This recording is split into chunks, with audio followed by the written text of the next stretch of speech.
Hello friends, I am Shalini Singh. Welcome to my channel history blog with Shivendra. तो हम लोग Hindi grammar पढ़ रहे हैं और हिंदी ग्रामर की सीरीज में हम लोग संधि पढ़ रहे थे।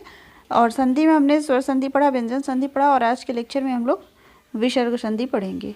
विसर्ग संधि किसे कहते हैं? तो सबसे पहले हम देख लेते हैं कि विसर्ग संधि कहते किसे हैं। तो विसर्ग के बाद किसी स्वर या व्यंजन के आने से विसर्ग में जो परिवर्तन होता है वह विसर्ग संधि कहलाता है। क्या कहलाता है? विसर्ग के बाद किसी स्वर या व्यंजन के आने से विसर्ग में जो परिवर्तन होता है वह विसर्ग संधि कहलाता है। आप लोग देख सकते हैं, मैंने विसर्ग बनाया हुआ है, यही विसर्ग का चिन्ह है। तो वीडियो शुरू करने से पहले अगर आप मेरे चैनल पर नए हो तो प्लीज़ चैनल को सब्सक्राइब कर लीजिए, बेल आइकन को ज़रूर प्रेस कर दीजिए ताकि मेरे अगले वीडियो का नोटिफिकेशन आप तक पहुंच सके। और अगर आपको लॉ से संबंधित कोई भी क्लास ज्वाइन करनी है तो आप हमारे बताए गए नंबर पे व्हाट्सअप कर सकते हैं, कॉल कर सकते हैं और क्लास को ज्वाइन कर सकते हैं। तो विसर्ग संधि के जो डिफिनीशन की बात हुई, अब चलते हैं नियम देखते हैं कि विसर्ग संधि के कौन कौन से नियम हैं। तो विसर्ग संधि का सबसे पहले पहला नियम देखते हैं कि क्या है। तो अगर विसर्ग संधि के पहले नियम की हम बात करें तो विसर्ग का बड़े स, खटकोड़ स और छोटे स में परिवर्तन। तो इसका रूल है कि अगर विसर्ग के बाद च या छ आए तो उसका क्या हो जाता है? बड़ा सा हो जाता है। ट या ठ आए तो छोटा खटकोड़ वाला स हो जाता है और त या थ आए तो छोटा स हो जाता है। ठीक, मतलब कि विसर्ग का किस में परिवर्तन? बड़े स में, खटकोड़ वाले स में और छोटे स में। जैसे यहाँ पे दिया हुआ है निह धन चय। निह मतलब कि यहाँ पे विसर्ग के बाद क्या आया हुआ है? चय, तो यहाँ पे क्या हो जाएगा? बड़ा स मतलब निश्चय। उसी प्रकार निह धन छल, निश्चल, उसमें निह धन विसर्ग के बाद च आया है तो निश्चिंत हो जाएगा। निह धन तेज, त का परिवर्तन छोटे स में होगा तो यहाँ पे निस्तेज हो जाएगा। दूह धन तर, त का परिवर्तन यहाँ पे छोटे वाले स में होगा तो दूह धन तर का दुस्तर हो जाएगा। निधन ठुर, यहाँ पे ट ठ आए तो उसका परिवर्तन जो है खटकोड़ वाले स में होगा तो निष्ठुर हो जाएगा। अनुधन शरण, अनुसरण। तो ये रहा विसर्ग संधि का पहला नियम। अब हम आगे बढ़ेंगे और विसर्ग संधि का दूसरा नियम देखेंगे कि क्या है। विसर्ग में कोई परिवर्तन न हो, मतलब कि कुछ ऐसे शब्द हैं जिनका परिवर्तन नहीं होता, जैसे दुहधन शासन। ठीक, दुशासन।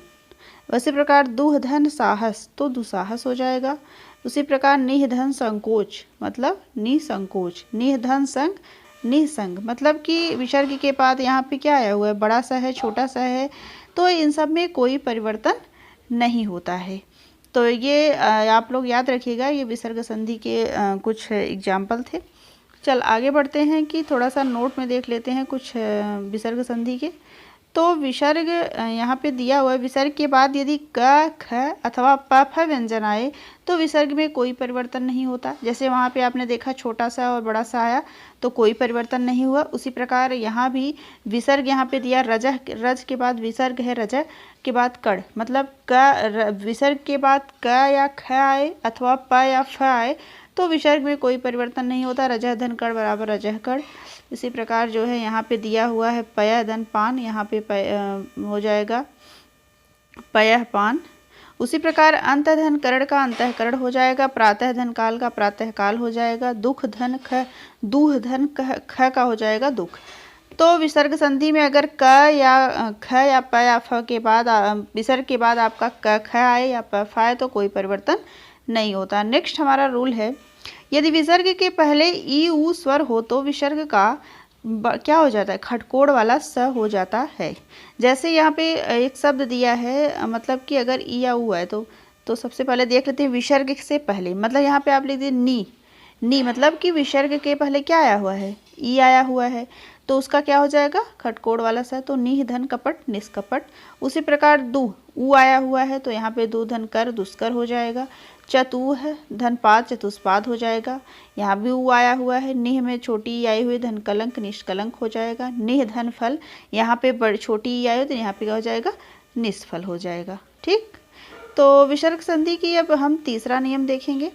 यदि विसर्ग के पहले क्या है? यदि विसर्ग के पहले अ हो तथा उसके पश्चात कोई घोष व्यंजन आए तो असंयुक्त विसर्ग हो जाता है ओ।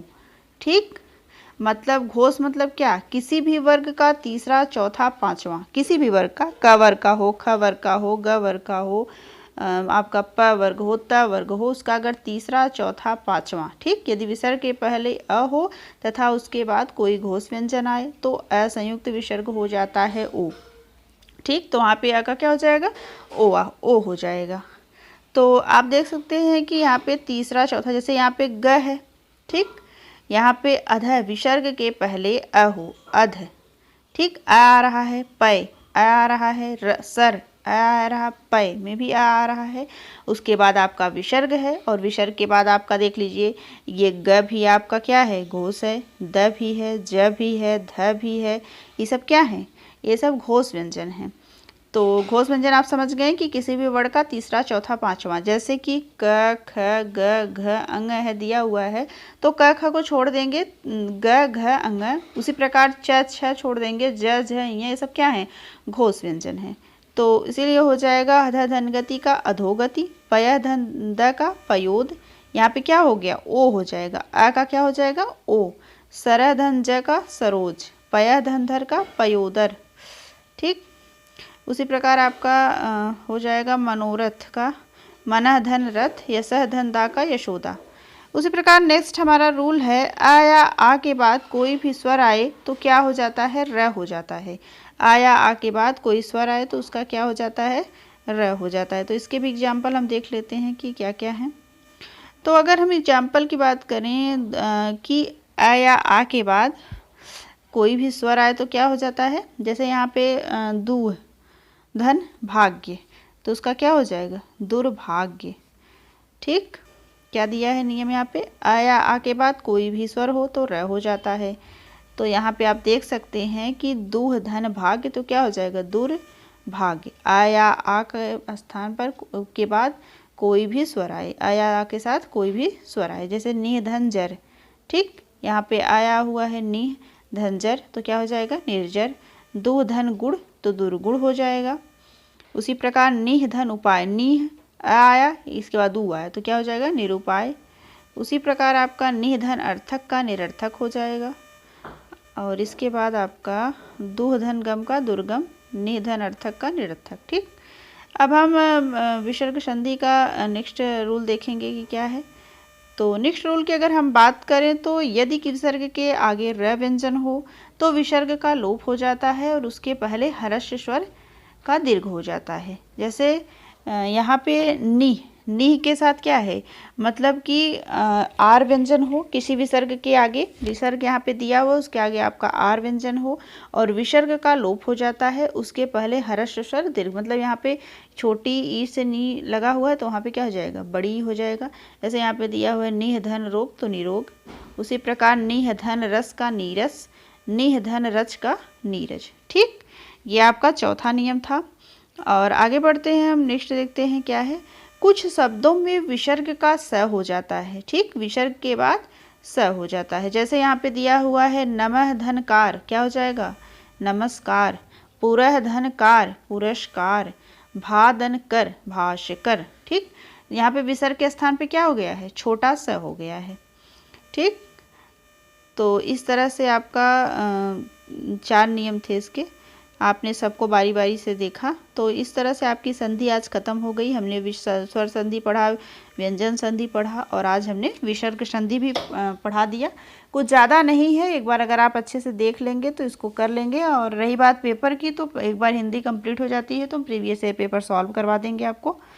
तो अगर मेरी वीडियो आपको अच्छी लगी हो तो प्लीज़ वीडियो को लाइक करें, चैनल पर नए हो तो प्लीज़ चैनल को सब्सक्राइब कर दें। Thank you.